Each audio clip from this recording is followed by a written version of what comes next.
ബഹുമാനികളായ പണ്ഡിതന്മാരെ, സയ്യിദന്മാരെ, കാരണവന്മാരെ, ഉമ്മമാരെ, വിദ്യാർത്ഥിനികളെ, അല്ലാഹു സുബ്ഹാനഹു വ തആല നമ്മുടെ പ്രാർത്ഥനകളും പ്രവർത്തനങ്ങളുമെല്ലാം സ്വാലിഹായ അമലുകളായി നമ്മിൽ നിന്ന് സ്വീകരിക്കുമാറാകട്ടെ. നമ്മുടെയും നമ്മുടെ മാതാപിതാക്കൾ, ഭാര്യ, സന്താനങ്ങൾ, സഹോദര സഹോദരിമാർ,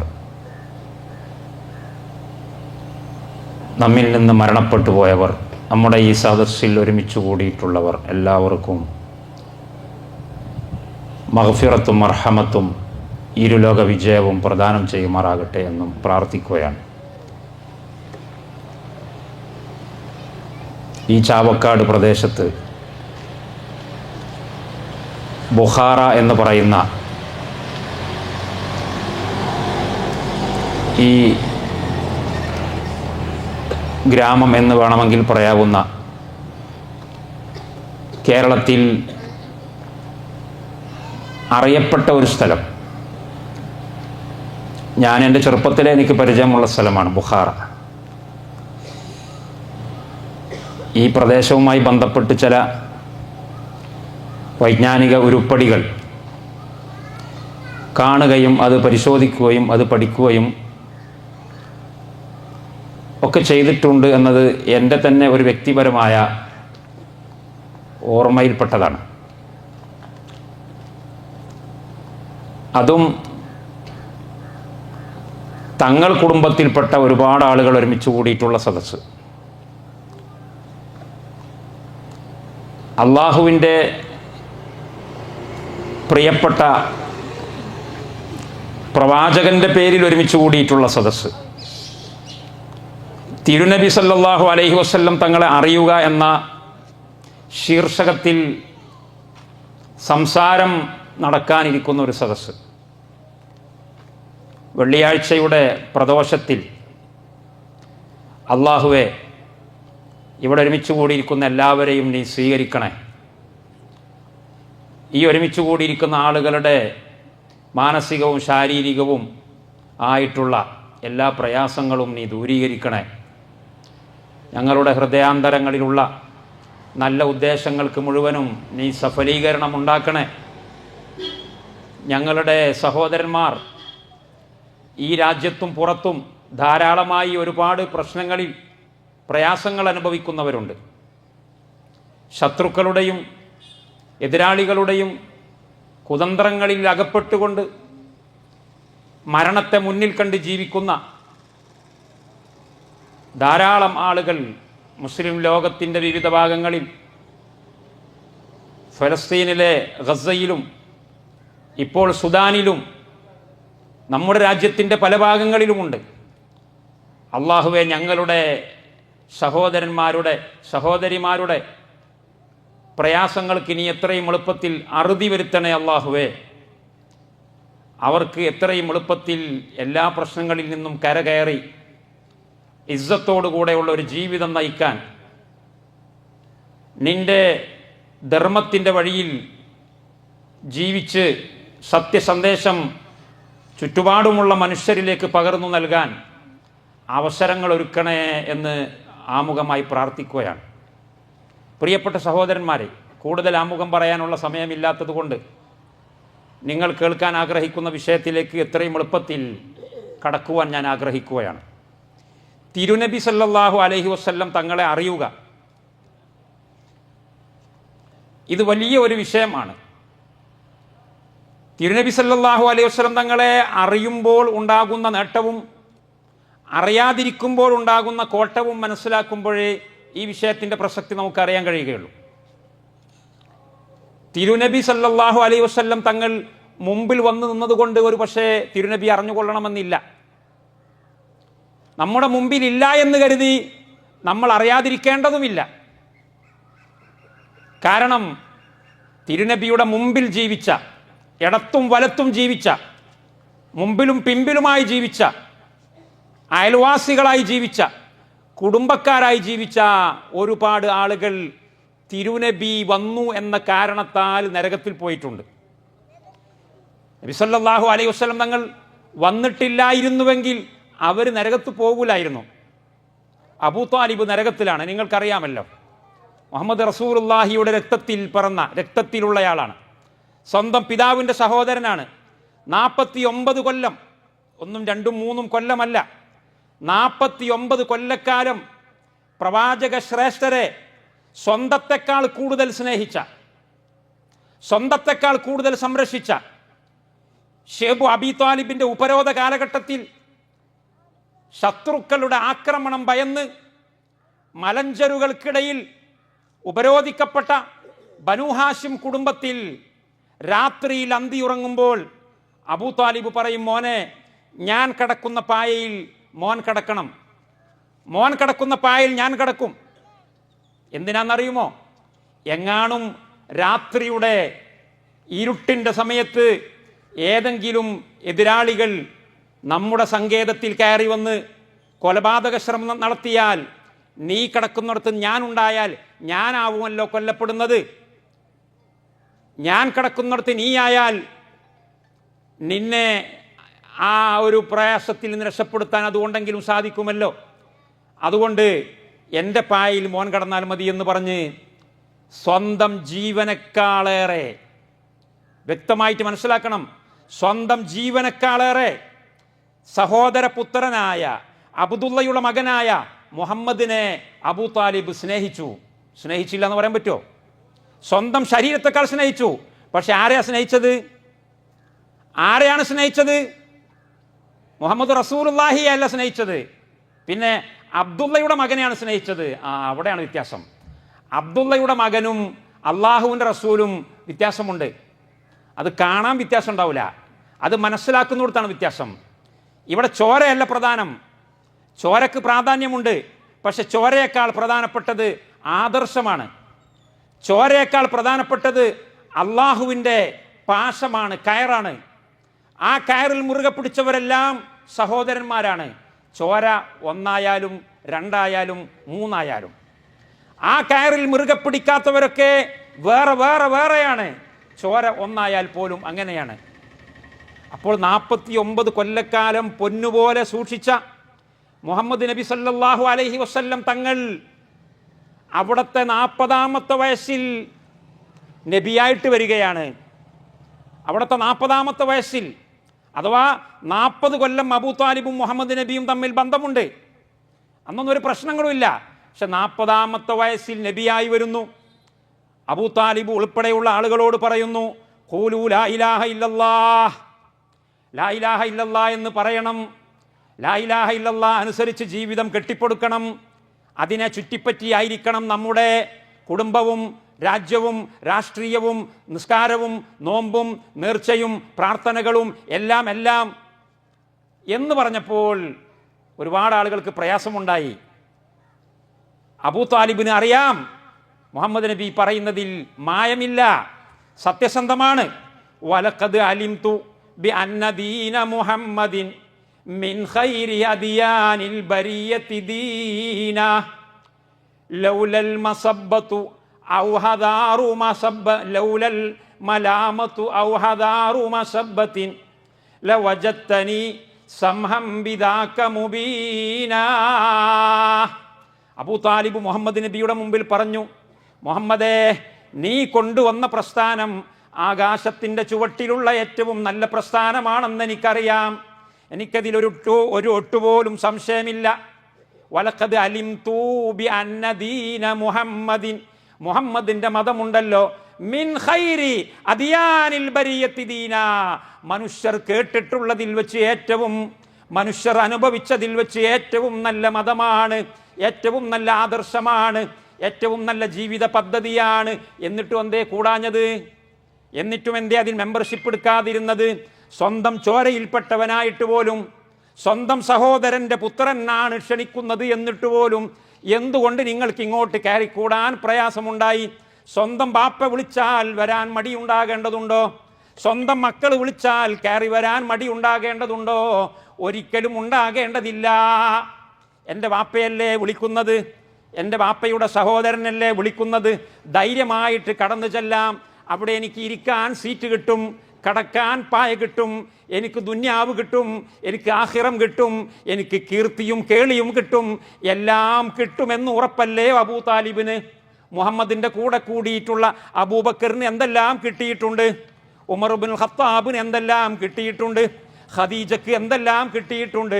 മുഹമ്മദ് നബി സല്ലല്ലാഹു അലൈഹി വസല്ലം തങ്ങളെ കൂടെ കൂടിയിട്ടുള്ള ഒരു പറ്റം ആളുകൾക്ക് ആത്മവീര്യം കിട്ടിയിട്ടുണ്ട്, ഉയർന്ന സ്വഭാവ സംസ്കൃതി കിട്ടിയിട്ടുണ്ട്, മനക്കരുത്ത് കിട്ടിയിട്ടുണ്ട്, നാട്ടിൽ സൽപ്പേര് കിട്ടിയിട്ടുണ്ട്. എങ്കിൽ അദ്ദേഹത്തിൻ്റെ പിതാവിൻ്റെ സഹോദരനായ എനിക്ക് എന്തുകൊണ്ടും അത് ലഭിക്കുകയില്ലേ? അത് വാങ്ങാൻ ഞാൻ അർഹനല്ലയോ? അത് വാങ്ങാൻ ഞാൻ ബന്ധപ്പെട്ടവനല്ലയോ? മുഹമ്മദ് ഒരു ലാ ഇലാഹ ഇല്ലല്ലാഹ് എന്ന് ഞാൻ ഒരു തവണ എങ്ങാനും പറഞ്ഞാൽ മുഹമ്മദ് എന്നെ എവിടെ കയറ്റി വെക്കും? ഒരു പക്ഷേ അബൂബക്കറിൻ്റെ മേലെ കയറ്റി വെക്കും. ഇന്ന് അബൂബക്കറാണ് ഏറ്റവും ടോപ്പിലുള്ളത്.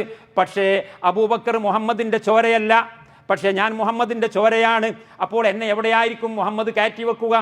അബൂ താലിബിന് ചിന്തിക്കാവുന്നതേ ഉള്ളൂ. അബൂ താലിബ് പൊട്ടനല്ല, മന്ദബുദ്ധിയല്ല. പക്ഷേ അബൂ താലിബിനെ പിടികൂടിയ രോഗം എന്താണ്? അബൂ താലിബിനെ പിടികൂടിയ രോഗം അബൂ താലിബ് തന്നെ പറയുന്നു, നമ്മൾ പറയണ്ട.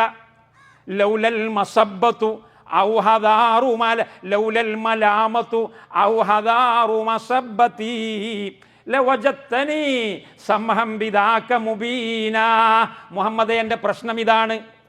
ലൗലൽ മസബ്ബത്തു ലൗലൽ മലാമത്തു, ആരോപണ ഭയം, ആക്ഷേപ ഭയം, എതിരാളികൾ കുറ്റം പറയുമോ എന്ന ഭയം.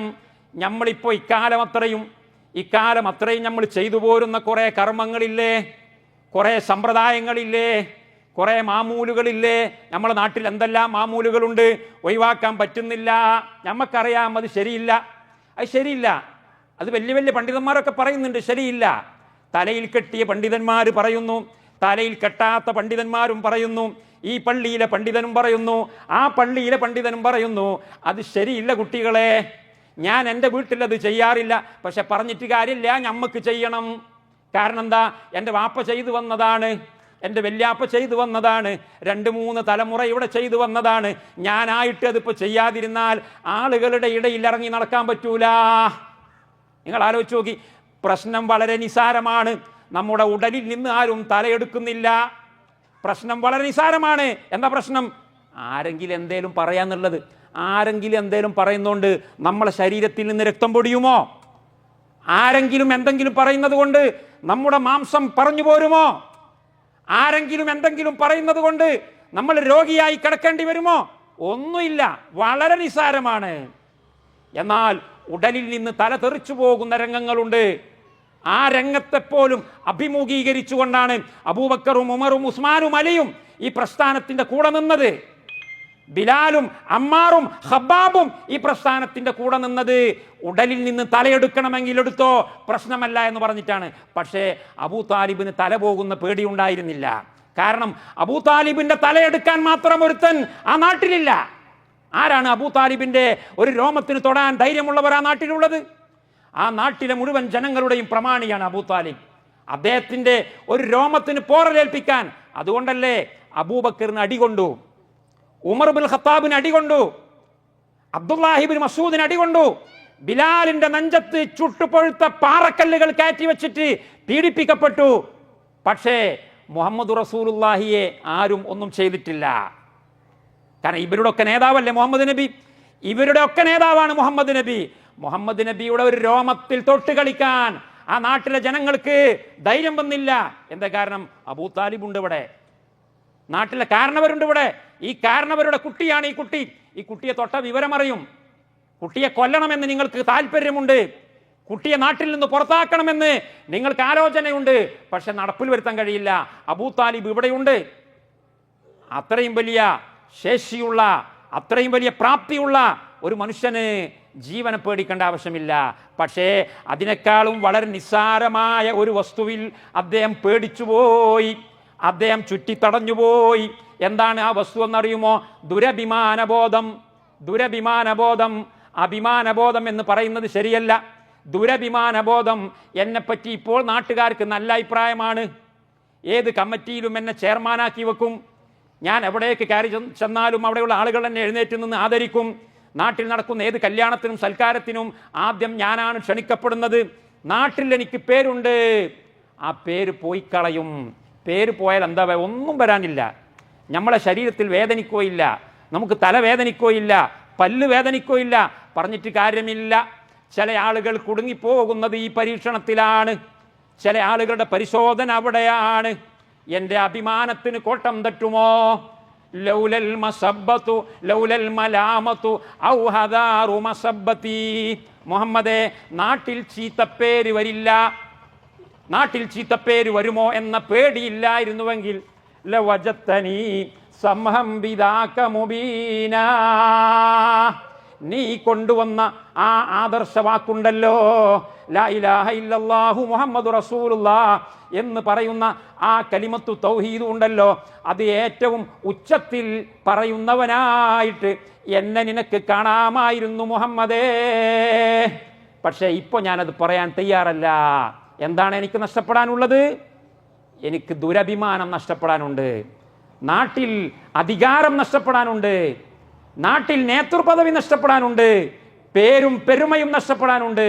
അദ്ദേഹം കുടുങ്ങിപ്പോയി. എല്ലാം അറിയുന്നയാൾ, മുഹമ്മദ് നബിയെക്കുറിച്ച്, ആ തുറന്ന പുസ്തകത്തെക്കുറിച്ച് 100% അറിയുന്നയാൾ. അങ്ങനെ ഒരാൾ വേറെ ഈ ദുനിയാവിലില്ല.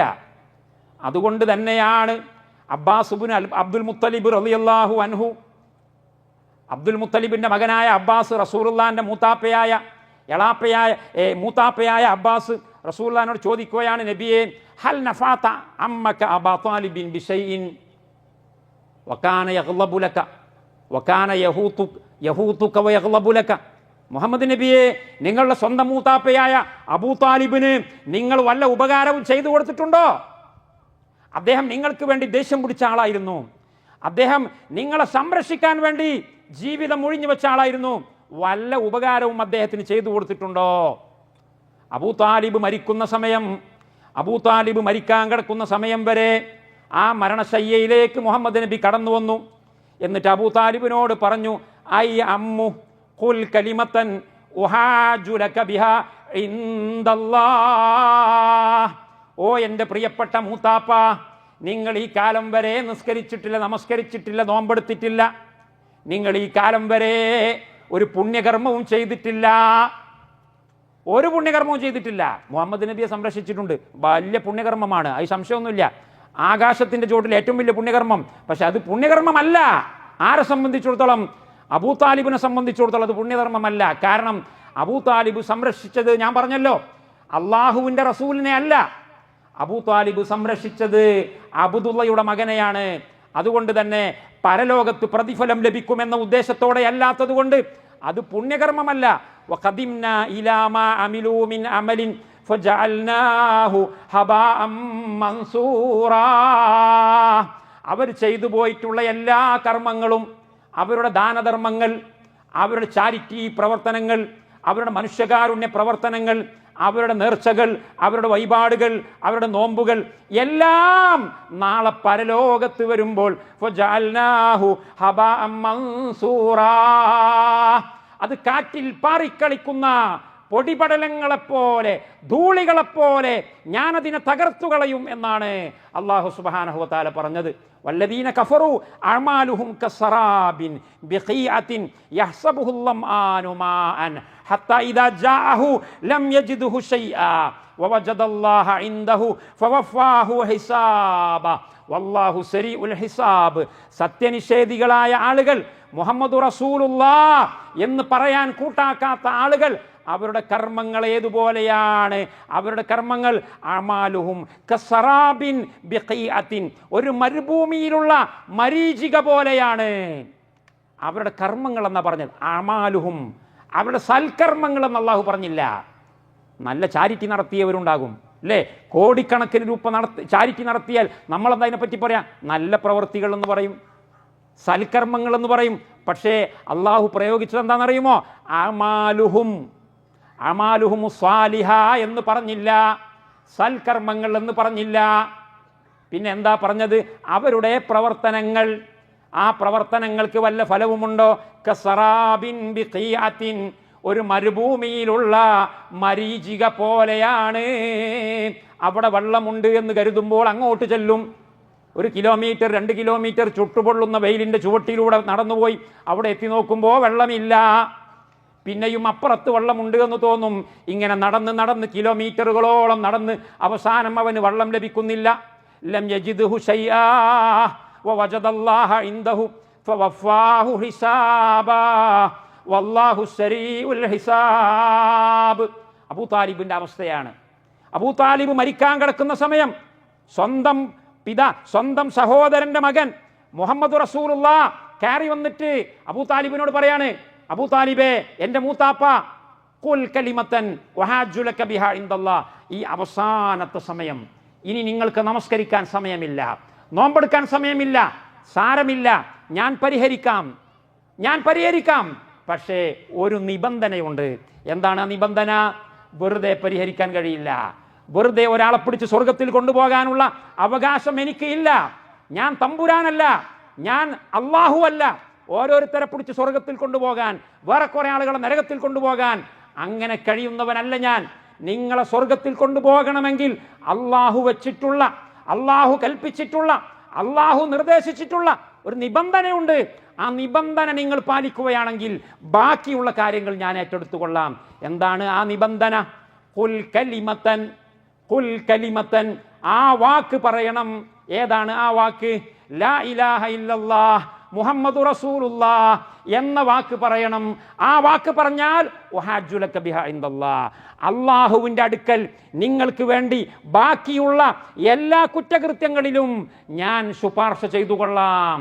പക്ഷേ അബൂ താലിബ് ഇടവും വലവും നോക്കുകയാണ്. ഇടത്തും വലത്തും ഖുറൈശി പ്രമാണിമാരുണ്ട്, അബൂജഹലുണ്ട്, മറ്റുള്ള കാഫിരീങ്ങളുണ്ട്. അവരെ മുഖത്ത് നോക്കിയപ്പോൾ അബൂ താലിബ് എന്ന് പറയുന്ന പ്രവാചക തിരുമേനിയുടെ മൂത്താപ്പക്ക് വീണ്ടും ദുരഭിമാനത്തിന്റെ നുരകൾ പതഞ്ഞു പൊങ്ങുകയാണ്. അദ്ദേഹത്തിന് എന്താ പറയാ, അദ്ദേഹത്തിന്റെ കീർത്തിയും നഷ്ടപ്പെട്ടു പോകുമോ എന്ന പേടി തോന്നുകയാണ്. അദ്ദേഹം അവസാനം അലാം ഇല്ലത്തി അബ്ദിൽ മുത്തലിബ് എന്ന് പറഞ്ഞുകൊണ്ടാണ് അദ്ദേഹം ഈ ലോകത്തോട് വിട പറയുന്നത്. അതുകൊണ്ട് തന്നെ അബ്ബാസ് റളിയല്ലാഹു അൻഹു ചോദിക്കുന്നു, നബിയെ, നിങ്ങൾ സ്വന്തം മൂത്താപ്പയായ അബൂ താലിബിന് വല്ല ഉപകാരവും ചെയ്തു കൊടുത്തിട്ടുണ്ടോ?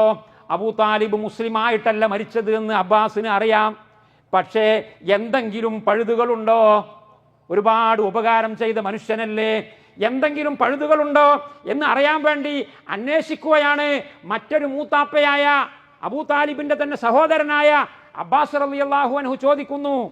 അപ്പൊ പ്രവാചകൻ പറഞ്ഞു, ലൗലാ അന ലകാന ഫിദ്ദർക്കിൽ അസ്വലി മിനന്നാർ. അബ്ബാസേ, എൻ്റെ പ്രിയപ്പെട്ട മൂത്താപ്പ, എൻ്റെ ഇടപെടലില്ലായിരുന്നുവെങ്കിൽ ലകാന ഫിദ്ദർക്കിൽ അസ്വലി മിനന്നാർ. അബൂ താലിബിന്റെ ഇരിപ്പിടം എവിടെയാണെന്ന് അറിയുമോ? നരകത്തിന്റെ ഏറ്റവും അടിയിലാണ്. ഞാൻ ഇടപെട്ടിട്ടില്ലായിരുന്നുവെങ്കിൽ നരകത്തിന്റെ ഏറ്റവും അടിയിൽ പോകേണ്ടയാളാണ് അബൂ താലിബ്. ഏത് അബൂ താലിബ്? 49 കൊല്ലക്കാലം കൂടെ നിന്ന അബൂ താലിബ്, 49 കൊല്ലക്കാലം സ്വന്തം ചോരയെ പോലെ നോക്കിയ അബൂ താലിബ് നരകത്തിന്റെ അടിത്തട്ടിൽ പോകേണ്ട ആളായിരുന്നു. ഞാൻ ഇടപെട്ടിട്ട് എന്താ ഉണ്ടായത്? എന്തുണ്ടായി? നരകത്തിൽ നിന്ന് കരകയറ്റാൻ പറ്റിയോ? അത് പറ്റിയിട്ടില്ല. വഹുവൽ ആന ഫി റഖ്റാഖിൻ മിനന്നാർ. ഇപ്പോൾ അദ്ദേഹം എവിടെയാണുള്ളതെന്ന് അറിയുമോ? നരകത്തിന്റെ ഏറ്റവും ഉയർന്ന തട്ടിലാണ്. നരകത്തിന്റെ ഏറ്റവും അടിയിൽ നിന്ന് എനിക്ക് ചെയ്യാവുന്നത്ര സ്വാധീനം എന്നൊന്നും അതിനെപ്പറ്റി പറയാൻ പറ്റില്ല. സ്വാധീനമോ? എന്ത് സ്വാധീനം? അള്ളാഹുവിന്റെ മുമ്പിൽ ആർക്കാണോ സ്വാധീനം? ഒരു സ്വാധീനവുമില്ല. അള്ളാഹുവിന്റെ മുമ്പിൽ അള്ളാഹുവിന്റെ റസൂലിന്റെ കേണപേക്ഷ, ശഫാഅത്ത്, ആ ശഫാഅത്ത് പരിഗണിച്ചതുകൊണ്ട് നരകത്തിന്റെ ഏറ്റവും അടിയിലെ തട്ടിൽ നിന്ന് ഏറ്റവും മുകളിലെ തട്ടിലേക്ക് അബൂ താലിബിനെ കൊണ്ടുവന്നിട്ടുണ്ട്.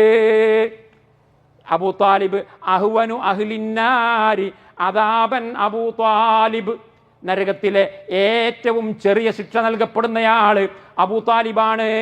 അദ്ദേഹത്തിന്റെ ശിക്ഷയുടെ രൂപം ഇമാം ബുഖാരി ഉദ്ധരിക്കുന്ന സ്വഹീഹുൽ ബുഖാരിയിലെ ഹദീസാണ് പറയുന്നത്,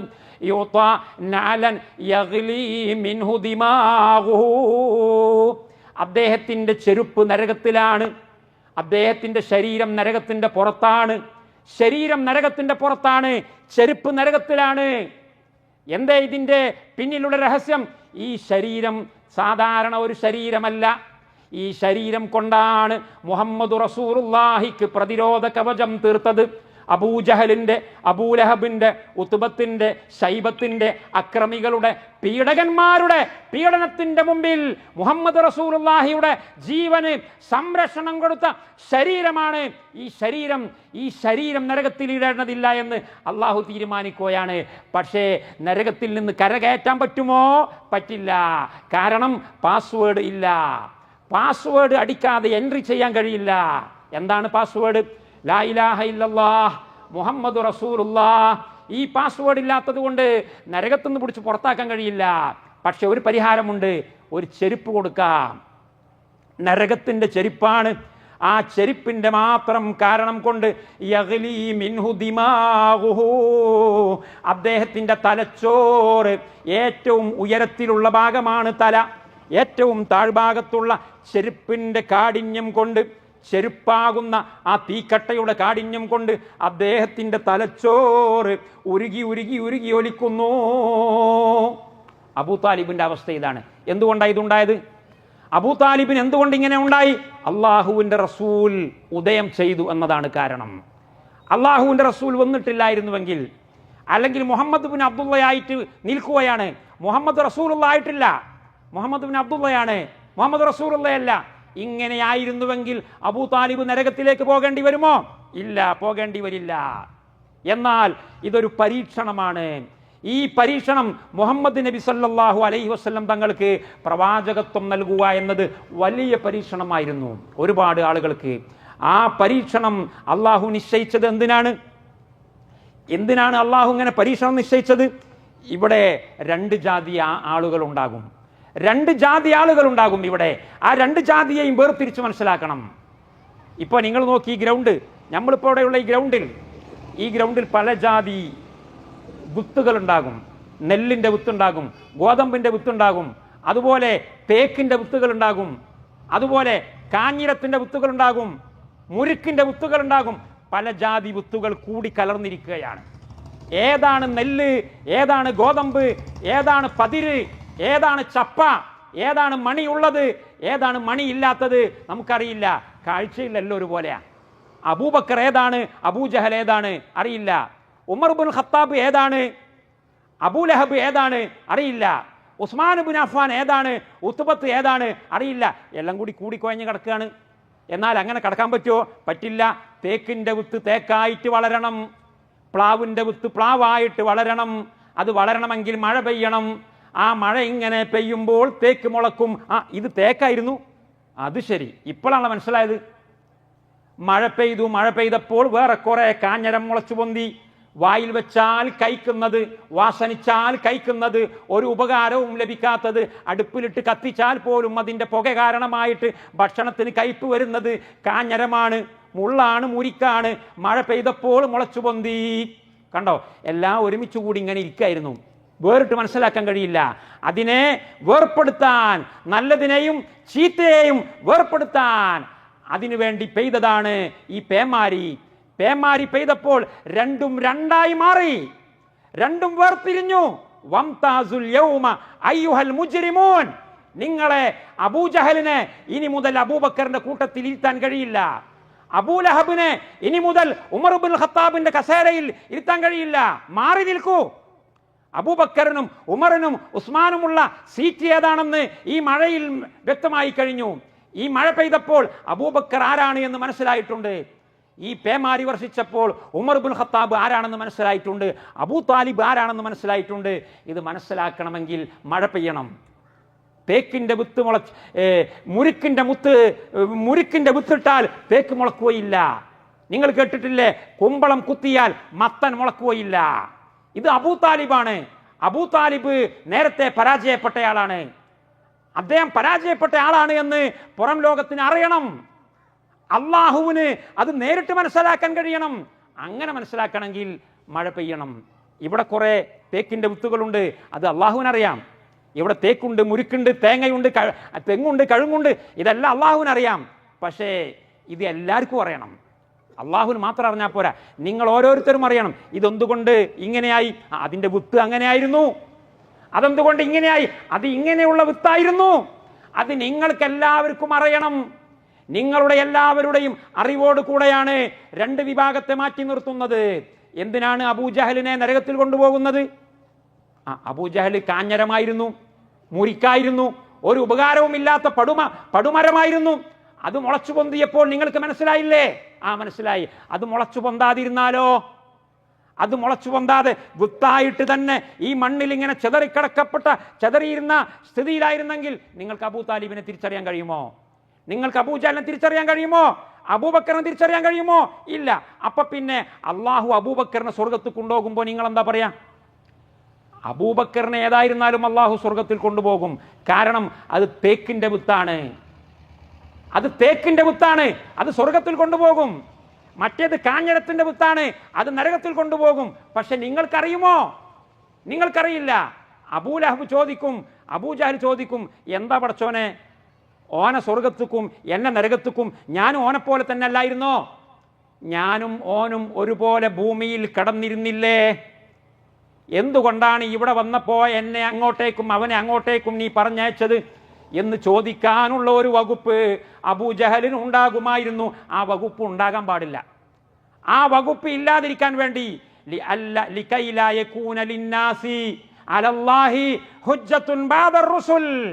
പ്രവാചകന്മാരുടെ നിയോഗത്തോടു കൂടി അള്ളാഹുവിന് എതിരിൽ ഒരു ന്യായം പറയാൻ, അള്ളാഹുവിനെതിരിൽ ഒരു ന്യായം ഉന്നയിക്കാൻ ഒരാൾക്കും സാധിക്കാതിരിക്കാൻ വേണ്ടിയാണ് അള്ളാഹു പ്രവാചകന്മാരെ അയക്കുന്നത്. അള്ളാഹു മഴ വർഷിപ്പിക്കുന്നത് എന്തിനാണ്? അള്ളാഹു മഴ വർഷിപ്പിക്കുന്നത് തേക്കും പ്ലാവും തെങ്ങും കവുങ്ങും വേറെ വേറെയായിട്ട് ആളുകൾക്ക് മനസ്സിലാകാൻ വേണ്ടിയിട്ടാണ്. എന്ന് പറഞ്ഞാൽ അള്ളാഹുവിന്റെ റസൂൽ ഇവിടെ നിയോഗിക്കപ്പെടുക എന്ന് പറയുന്നത് കുറെ ആളുകൾക്ക് സ്വർഗത്തിൽ പോകാനുള്ള വഴിയാണ്. കുറെ ആളുകൾക്ക് സ്വർഗത്തിലെ ഉയർന്ന പദവികൾ കൈവശപ്പെടുത്താനുള്ള അവസരമാണ്. എന്നാൽ നേരെ മറുവശത്ത് ഒരുപാട് ആളുകൾക്ക് നരകത്തിൽ പോകാനുള്ള വഴിയുമാണ്. മുഹമ്മദ് റസൂലുള്ളാഹിയെ കൊണ്ട് രണ്ട് കാര്യമാണ്. ഒരു കാര്യം മാത്രമല്ല, കുറെ ആളുകൾക്ക് സ്വർഗത്തിൽ പോകാൻ, വേറെ കുറെ ആളുകൾക്ക് നരകത്തിൽ പോകാൻ. അത് അള്ളാഹുവിന്റെ നടപടിക്രമമാണ്. മുഹമ്മദുൻ ഫർഖുൻ ബൈനന്നാസ്. ഇമാം ബുഖാരി ഉദ്ധരിച്ചൊരു ഹദീസിൽ കാണാം, മുഹമ്മദുൻ ഫർഖുൻ ബൈനന്നാസ്. വേറെ ഒരു നിലക്ക് വായിക്കുകയാണെങ്കിൽ മുഹമ്മദുൻ ഫറഖ ബൈനന്നാസ്. മുഹമ്മദ് ജനങ്ങളെ രണ്ടാക്കി ഭാഗിച്ചവനാണ്. ജനങ്ങളെല്ലാം ഒന്നായിരുന്നു. ജനങ്ങളെല്ലാവരും, ഞാൻ നേരത്തെ ഈ വിത്തിന്റെ ഉദാഹരണം പറഞ്ഞതുപോലെ, എല്ലാം ഈ ചതപ്പ് ഭൂമിയിൽ ഒരുമിച്ച് വിതറപ്പെട്ടതായിരുന്നു. വേർതിരിച്ച് മനസ്സിലാക്കാൻ കഴിഞ്ഞിരുന്നില്ല. നെല്ലും പതിരും ഒരുപോലെ കടന്നു. മുഹമ്മദ് റസൂലുള്ള വരുന്നു. മുഹമ്മദ് റസൂലുള്ള വന്നപ്പോൾ നെല്ല് വേർതിരിഞ്ഞു, പതിര് വേർതിരിഞ്ഞു. മുഹമ്മദുൻ ഫർഖുൻ ബൈനന്നാസ്, അല്ലെങ്കിൽ മുഹമ്മദുൻ ഫറഖ ബൈനന്നാസ്. മുഹമ്മദ് ജനങ്ങളുടെ ഇടയിൽ വേർതിരിവുണ്ടാക്കി. മുഹമ്മദ് ജനങ്ങളെ ഭിന്നിപ്പിച്ചു എന്ന് പറഞ്ഞാൽ രണ്ട് ഭാഗമാക്കി തിരിച്ചു. നല്ലവരെ ഇങ്ങോട്ടേക്കും ചീത്തയാളുകൾ അങ്ങോട്ടേക്കും മാറ്റി നിർത്തിയിട്ടുള്ളത് അള്ളാഹുവിന്റെ റസൂലിന്റെ നിയോഗമാണ്. അള്ളാഹുവിന്റെ റസൂൽ വന്നിട്ടില്ലായിരുന്നെങ്കിലോ ഇങ്ങനെ ഉണ്ടാവില്ല.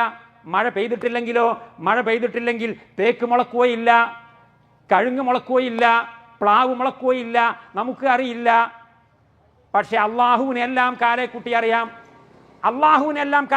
അറിയാം. അത് മാത്രം പോരാ, അള്ളാഹുവിന് നേരിട്ട് സംഭവിച്ചതായ നിലക്ക് അറിയണം. ലിയാലമല്ലാഹു മൻ യഖാഫുഹു ബിൽ ഗൈബ് എന്ന് അള്ളാഹു പറഞ്ഞതായിട്ട് കാണാം. വലിയാലമ സ്വാബിരീൻ എന്ന് പറഞ്ഞതായിട്ട് കാണാം. അള്ളാഹു എനിക്കത് നേരിട്ട് അനുഭവത്തിലൂടെ ഉണ്ടായതായ നിലക്ക് മനസ്സിലാകണം. തേക്ക് മുളച്ചു എന്ന നിലക്ക് എനിക്ക് കാണാൻ കഴിയണം. തേക്കിന്റെ വിത്താണെന്ന് അറിഞ്ഞാൽ പോരാ, തേക്ക് മുളച്ചു എന്ന് എനിക്ക് കാണാൻ കഴിയണം. എന്നിട്ട് ആ തേക്കിനെ സ്വർഗത്തിൽ കൊണ്ടുപോകണം. കാഞ്ഞരം മുളച്ചു എന്ന് എനിക്ക് കാണണം. എന്നിട്ട് ആ കാഞ്ഞരത്തെ നരകത്തിലേക്ക് കൊണ്ടുപോകണം. ഇതാണ് അള്ളാഹുവിന്റെ വഴി. അപ്പം നിങ്ങൾ മനസ്സിലാക്കിയതനുസരിച്ച് അള്ളാഹുവിൻ്റെ റസൂൽ സല്ലല്ലാഹു അലൈഹി വസല്ലം തങ്ങൾ ഈ ലോകത്ത് നിയുക്തനാകുന്നത്, പ്രവാചകത്വ പദവിയുമായി വരുന്നത് ഈ ലോകത്തുള്ള ജനങ്ങളിലെ നല്ലവരെയും ചീത്തയാളുകളെയും വേർതിരിക്കാൻ വേണ്ടിയിട്ടാണ്. നല്ലവരുടെ കൂട്ടത്തിൽ പെടണം. അത് പെടണമെങ്കിൽ നമ്മിൽ ആദ്യം നന്മ ഉണ്ടായിരിക്കണം. തേക്കിൻ്റെ വിത്ത് മാത്രമേ തേക്കായിട്ട് മുളക്കുകയുള്ളൂ. കുമ്പളം കുത്തിയാൽ കുമ്പളം മാത്രമേ മുളക്കുകയുള്ളൂ, മത്തൻ മുളക്കുകയില്ല. അള്ളാഹു സുബ്ഹാനഹു വ തആല നമ്മളെ എല്ലാവരെയും സ്വർഗത്തിൻ്റെ അവകാശികളായി, അള്ളാഹുവിൻ്റെ റസൂലിൻ്റെ യഥാർത്ഥ മുഹിബ്ബുകളും യഥാർത്ഥ അനുധാപനം ചെയ്യുന്ന പിന്തുടർച്ചക്കാരുമായി നമ്മളെ അള്ളാഹു തെരഞ്ഞെടുക്കുമാറാകട്ടെ എന്ന് നമുക്ക് പ്രാർത്ഥിക്കാനല്ലാതെ നിർവാഹമില്ല സഹോദരന്മാരെ. അല്ലാഹു റബ്ബുൽ ഇസ്സത്തി വൽ ജലാൽ, അള്ളാഹുവിൻ്റെ റസൂൽ ആദരണീയനായ പ്രവാചക തിരുമേനി മുഹമ്മദ് റസൂലുള്ളാഹി സല്ലല്ലാഹു അലൈഹി വസല്ലം തങ്ങളെ അവിടുത്തെ ദറജയും ഖദറും അനുസരിച്ച് സ്നേഹിക്കുകയും ബഹുമാനിക്കുകയും മനസ്സിലാക്കുകയും അനുധാവനം ചെയ്യുകയും ചെയ്യുന്ന ഭാഗ്യം ചെയ്ത ആളുകളിൽ, ആ വലിയ പരിശോധനയുടെ മുമ്പിൽ വമ്പിച്ച വിജയം കൈവരിച്ച ഭാഗ്യവാന്മാരായ ആളുകളിൽ പെടുത്തി അനുഗ്രഹിക്കുമാറാകട്ടെ. നമ്മുടെ മാതാപിതാക്കളെയും ഭാര്യസന്താനങ്ങളെയും നമ്മുമായി ബന്ധപ്പെട്ടവരെയും നമ്മുടെ ഈ സദസ്സിൽ ഒരുമിച്ച് കൂടിയിട്ടുള്ള മുഴുവൻ സത്യവിശ്വാസികളെയും നമ്മുടെ ഈ നാട്ടിലും പരിസരത്തുമുള്ള ഈ പ്രസ്ഥാനത്തിൻ്റെ ഈ ആദർശത്തിൻ്റെ പുറത്തുള്ള ആളുകളെയും അതിലേക്ക് ചേർത്തി അതിലേക്ക് ഉൾപ്പെടുത്തി അവരെ ഭാഗ്യം കൊണ്ട് കടാക്ഷിക്കുമാറാകട്ടെ എന്ന് ചുരുക്കി പ്രാർത്ഥിച്ച് വാഹിറു ദഅവാന അനിൽ ഹംദുലില്ലാഹി റബ്ബിൽ ആലമീൻ.